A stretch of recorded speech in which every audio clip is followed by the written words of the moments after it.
Hi friends, welcome to Yathvikalina channel.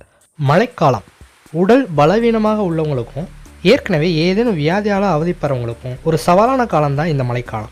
மழைக்காலம் ஆரம்பிச்சிட்டாலே இந்த சளி, இருமல், ஜலதோஷம், காய்ச்சல் என ஒவ்வொன்றா வர ஆரம்பிச்சிடும். இது ஒரு இயல்பான விஷயம்தான். இதுக்கு என்ன காரணம் அப்படின்னு பார்த்தோம்னா, மழைக்காலங்களில் காற்றின் ஈரப்பதம் அதிகமாக இருக்கும். காற்றின் ஈரப்பதம் அதிகமாக இருக்கும்போது காற்றுல வைரஸ் மற்றும் பாக்டீரியாக்களின் வளர்ச்சியும் பல மடங்கு அதிகமாக இருக்கும். கிருமிகள் நிறைந்த குளிர்ச்சியான காற்றை நாம் சுவாசிக்கும் போது அது சுவாச பாதையை மிக எளிதாக பாதித்து சளி, இருமல் போன்ற பிரச்சனைகளை எளிதாக உண்டாகிடும். ஜலதோஷம் வரப்போகுது அப்படின்னு முன்கூட்டியே தெரிஞ்சுக்கிறது எப்படி, அதை வராமல் தடுக்க என்ன மாதிரியான டிப்ஸை நம்ம ஃபாலோ பண்ணணும், ஒருவேளை வந்துட்டா அதை எப்படி எளிமையான முறையில் குணமாக்குறது அப்படிங்கிறத பற்றி தான் நம்ம இந்த வீடியோவில் பார்க்க போகிறோம்.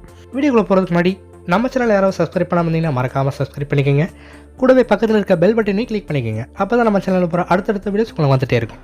தொண்டையில் லேசான கரகரப்பு, மூக்கில் நீர் வடிதல், லேசான தலைவலி, உடல் சோர்வு என ஆரம்பிச்சிட்டாலே அடுத்த 36 மணி நேரத்தில் கடுமையான ஜலதோஷம் வரப்போகுதுன்னு முன்கூட்டியே எளிதாக தெரிஞ்சுக்கலாம். ஜலதோஷத்தின் அறிகுறிகள் ஆரம்பிச்சதுலேருந்து ஜலதோஷம் முற்றிலும் குணமாற வரைக்கும் என்ன மாதிரியான டிப்ஸை ஃபாலோ பண்ணணும் அப்படின்னு பார்க்கலாம். 1. ஆவி பிடித்தல். ஜலதோஷம் பிடிச்சிருந்தாலும் சரி, ஜலதோஷம் பிடிக்கிற மாதிரியான அறிகுறிகள் இருந்தாலும் சரி, உடனே செய்ய வேண்டிய முதல் விஷயம் ஆவி பிடிப்பது தான். ஜலதோஷத்திற்கு இதை விட சிறந்த வைத்தியம் எதுவும் கிடையாது. இப்படி ஆவி பிடிக்கிறதுனால சுவாச பாதையில் இருக்கக்கூடிய கிருமிகள் அழிகிறது மட்டும் இல்லாமல் சுவாச உறுப்புகளில் அலர்ஜி ஏற்படாமலும் தடுக்கும். மேலும் சளி அதிகரிக்காமலும் தடுக்கும். 2. வெதுவெதுப்பான நீரில் வாய் கொப்பளிப்பது. ஒரு கிளாஸ் வெதுவெதுப்பான நீரில் 1/2 டீஸ்பூன் உப்பு மற்றும் 1/4 டீஸ்பூன் மஞ்சள் தூள், இந்த ரெண்டையும் நல்லா கலந்து அந்த தண்ணியை தொண்டையில் நல்லா படும்படி வாய் கொப்பளிச்சு துப்பணும். இப்படி செய்ததுனால தொண்டை வலி, தொண்டை கரகரப்பு மற்றும் தொண்டையில் இருக்கக்கூடிய கிருமிகளும் அழியும். அதோட தொண்டை புண்ணையும் கூட எளிதாக குணமாக்கும். இது மட்டும் இல்லாமல் சைனஸ் ஏரியாவில் இருக்கக்கூடிய நீரை வெளியேற்றுவதோட சளி அதிகரிக்காமலும் தடுக்கும். இதன் மூலமாக ஜலதோஷமும் விரைவில் குணமாகும். 3. சளி, இருமலுக்கு வீட்டு வைத்தியம். வீட்டு வைத்தியம் 1. முதல் வீட்டு வைத்தியம் செய்யக்கூடிய பொருட்கள் என்னென்னா, சுக்கு 1 துண்டு, மிளகு 4, துளசி சிறிதளவு, 1 வெற்றிலை. இந்த 4ஐயும் 1 கிளாஸ் தண்ணி விட்டு 10 நிமிஷம் நல்லா கொதிக்க விட்டுட்டு வடிகட்டி எடுத்துக்கணும். இதை குடிச்சிட்டு வரும்போது சளி எளிதாக வெளியேறி விரைவில் குணமாகும். குடிக்க சிரமப்படுறவங்க சிறிது தேன் அல்லது நாட்டு சர்க்கரை சேர்த்து குடிக்கலாம். வீட்டு வைத்தியம் 2.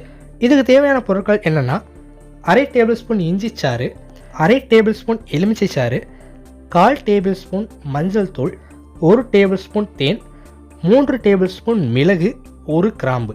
இதில் மிளகு மற்றும் கிராம்பை நல்லா பொடிச்சு பொடியாக எடுத்துக்கணும். இந்த பொடி கூட மீதி இருக்கக்கூடிய பொருட்களை நல்லா சேர்த்து மென்று சாப்பிடணும். இதில் இருக்கக்கூடிய இஞ்சி, எலுமிச்சை, கிராம்பு போன்ற பொருட்கள் உடலில் இருக்கக்கூடிய நோய் எதிர்ப்பு சக்தியை அதிகரித்து சளியை எளிதாக குணமாக்கும். வீட்டு வைத்தியம் 3. இருமல், தொண்டை கரகரப்பு, தொண்டையில் ஒரு விதமான வலி, இது போன்ற பிரச்சனைகளால் ஒரு சில பேர் அவதிப்படுவாங்க. அப்படிப்பட்டவங்க சுக்கு பொடி 1/4 டீஸ்பூன், மஞ்சள் தூள் 1/4 டீஸ்பூன், அதோட தேன் 1 டீஸ்பூன் நல்லா கலந்து அதை நக்கி சாப்பிடணும். இப்படி சாப்பிட்றதுனால தொண்டையில் இருக்கக்கூடிய வலி, வறட்டு இருமல், தொண்டையில் இருக்கக்கூடிய எரிச்சல், தொண்டை புண், இது போன்ற பிரச்சனைகள் எளிதாக குணமாகும். 4. சளி, இருமலுக்கான உணவுகள். பொதுவாக உடலில் நோய் எதிர்ப்பு சக்தி குறைவாக இருக்கிறவங்களுக்கு தான் ஈஸியாக ஜலதோஷம் பிடிக்கும். அதனால் உடலில் நோய் எதிர்ப்பு சக்தியை அதிகரிக்கக்கூடிய உணவுகளை டெய்லி சாப்பிடக்கூடிய உணவுகளில் அதிகமாக சேர்த்துக்கணும். உதாரணத்துக்கு இஞ்சி, மஞ்சள், மிளகு, லவங்கப்பட்டை, சுக்கு, பூண்டு, எலுமிச்சை போன்ற பொருட்களை சமைக்கும் உணவுகளில் மழைக்காலங்களில் அதிகமாக சேர்த்துக்கிற மாதிரி பார்த்துக்கணும்.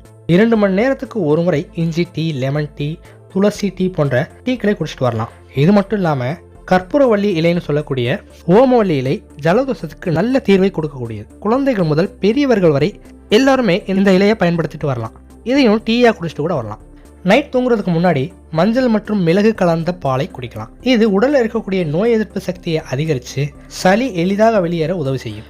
குடிக்கிற தண்ணீரை எப்போதுமே வெதுவெதுப்பான தண்ணியாக குடிக்கணும். அதே மாதிரி ஜலதோஷம் இருக்கக்கூடிய காலகட்டங்களில் குளிர்ச்சியான பொருட்களான கூல்ட்ரிங்க்ஸ், ஐஸ்கிரீம் போன்ற பொருட்களை சாப்பிடக்கூடாது. இது மட்டும் இல்லாமல் பதப்படுத்தப்பட்ட உணவுகளையும் தவிர்க்கணும்.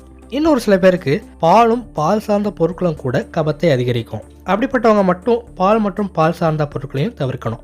இது போன்ற விஷயங்களை மழைக்காலங்களையும் சரி, ஜலதோஷம் பிடிக்கக்கூடிய காலங்களையும் சரி கடைபிடிச்சிட்டு வரும்போது எளிமையான முறையில் 1 இல்லை 2 நாட்கள்லேயே இந்த ஜலதோஷத்துல இருந்து முழுமையாக வெளியேற முடியும். ஏன்னா ஃப்ரெண்ட்ஸ், மழைக்காலங்களில் பெரும்பாலான பேர் பாதிக்கக்கூடிய ஜலதோஷம் வராமல் எப்படி தடுக்கிறது, ஒருவேளை வந்தால் கூட அதை எப்படி குணமாக்குறது அப்படின்றத பற்றி இந்த வீடியோ மூலமாக தெரிஞ்சுக்கிட்டீங்களா? இந்த வீடியோ உங்களுக்கு பிடிச்சிருந்தா கண்டிப்பாக லைக் பண்ணுங்கள், உங்களோட ஃப்ரெண்ட்ஸுக்கும் ஷேர் பண்ணி அவங்களுக்கு யூஸ்ஃபுல்லாகுங்க. மறக்காமல் நம்ம சேனலை சப்ஸ்கிரைப் பண்ணுங்கள். தேங்க்யூ.